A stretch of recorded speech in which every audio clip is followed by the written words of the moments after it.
Hi, I'm Pascal from the Software Composition Group at the University of Bern in Switzerland. I'm in the last year of my PhD and I'm working in the domain of mobile application security. In particular, I investigate vulnerabilities caused by security smells and the corresponding remediation strategies. Now let's start with the presentation. I will talk for the next few minutes about Phish What You Wish, and I will show the benefits of our proposed phishing technique. This work was a collaboration between other members of our group, namely Pascal Garrick and Oscar Niestras, and the University of Auckland in New Zealand, namely Mohammad Ghaffari. You may ask, why do we need yet another phishing tool? Because there already exist many phishing tools, such as Evil Jinx, that can be used to set up phishing campaigns to increase the awareness of employees. The problem with most of these tools is that they require templates or so-called fishlets before they can mimic an existing website. The creation of such templates requires expertise and time. What you see here is the list of available fishlets for the Evil Jinx 2 phishing framework. The problem with the 20 provided fishlets becomes obvious when we consider the well-known Alexa Top 10 Sites list. Only one website listed in the Alexa Top 10 Sites list has a fishlet, and that website is Facebook. Furthermore, there is only one website in this list from the financial technology industry, and that is PayPal. Even worse, whenever a website changes, the chances are high that it won't work anymore with existing templates. Just to be clear, there exist tools that claim to not require any templates. However, many of them suffer from cross-origin problems or create non-functional code because the required code changes are not trivial.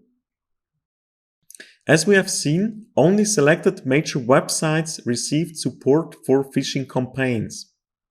In other words, there is a massive gap between real websites and tool support, and it was only natural to ask one question.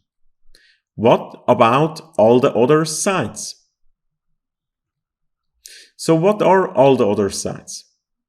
A typical representative is the QRS conference login website. It is not a major site visited by millions of visitors every day, but rather a single website that serves the purpose of managing paper submissions. Have you ever thought that such a website could become a phishing target? Now we are ready to look at our first research question. How can we automatically create functional replicas of dynamic websites? Code manipulation is not an option since context-dependent code changes are not trivial and require manual reviews. Therefore, we have to stick to the visual layer where we do not need to change any existing code. So the question becomes, how can we replicate the visual layer? One option could be using screenshots of existing websites. Imagine we have a remote browser instance that continuously creates screenshots and sends them over the network to the client. In fact, screenshots have several benefits. On the left, you can see a picture extracted from a remote browser video stream, and on the right, the corresponding screenshot.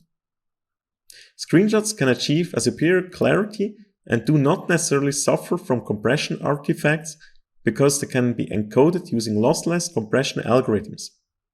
This is not true for video streams. Lossless algorithms for video streams are currently not suitable for streaming applications because they require very high bit rates. There are even more advantages when working with screenshots. For example, the much more responsive and smoother scrolling. On the left, you can see a recording of a video stream of a website that is scrolled up and down.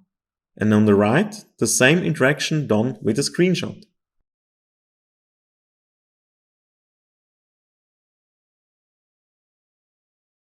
Of course, we explained this idea to other peers. However, they were rather skeptical. We received feedback like, people will immediately notice the phishing because there is no native UI. Such an approach won't support any complex websites. The resulting websites won't be interactive, or it will be too slow to be convincing. So in other words, it won't work. As you can imagine, this was not the end of this work. So we started to design and implement a prototype. This is the current structure of our prototype, with the left blue box representing tasks that happen in the victim's browser, and the two blue boxes on the right represent tasks that happen server-side. The process is as follows. First, a victim has to reach the website. Then, the custom website from our phishing server will start to track the user's actions.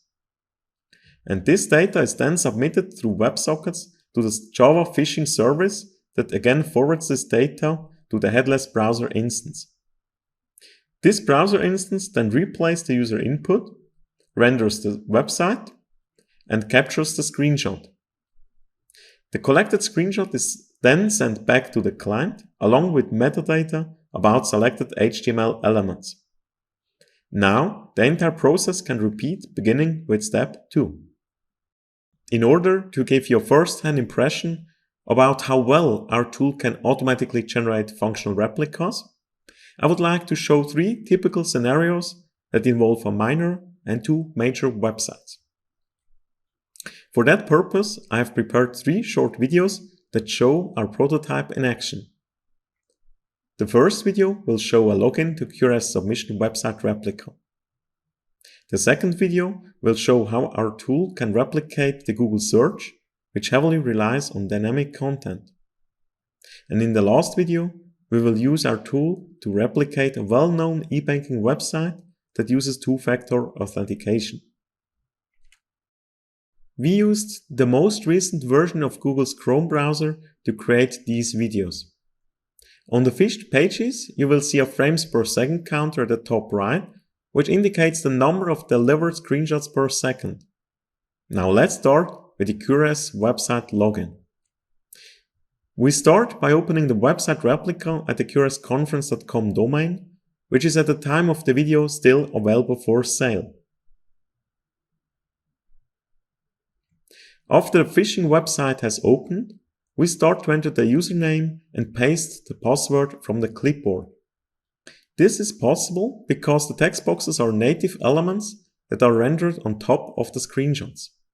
Please also notice that links change the mouse cursor to a hand pointer because our tool also tracks the locations of clickable elements in the original site before their positions are transmitted to the client so that it can draw them locally.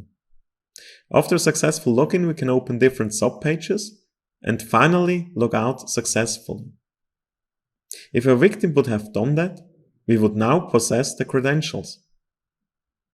Now we take a look into our second video about the replicated Google search experience. Again, we open an arbitrary URL to access the website replica. While we enter the search term into the text box, you can see how fast the screenshot process is, and that you can even select elements by using the arrow keys on your keyboard. Please notice that we also replicate the web icon and the path of the URL in the address bar, and that you can click on random links without leaving the phished environment. As you can see, the scrolling also remains very smooth for rather large sites. Finally, we show how our prototype can bypass the security provided by PayPal, which is a major e-payment website. First, we open the replica.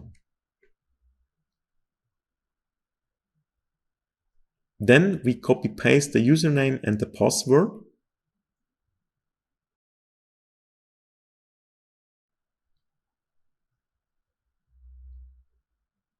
Next, we acknowledge the cookie settings and proceed with the two-factor authentication.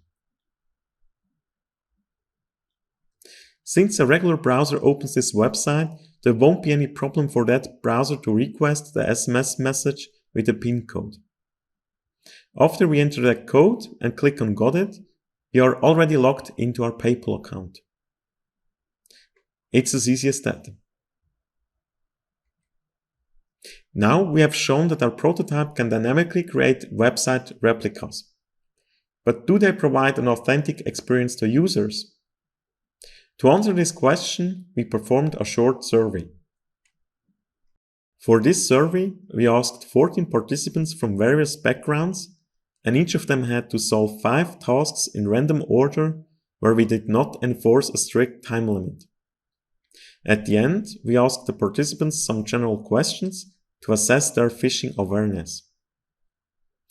The demography of the participants was as follows.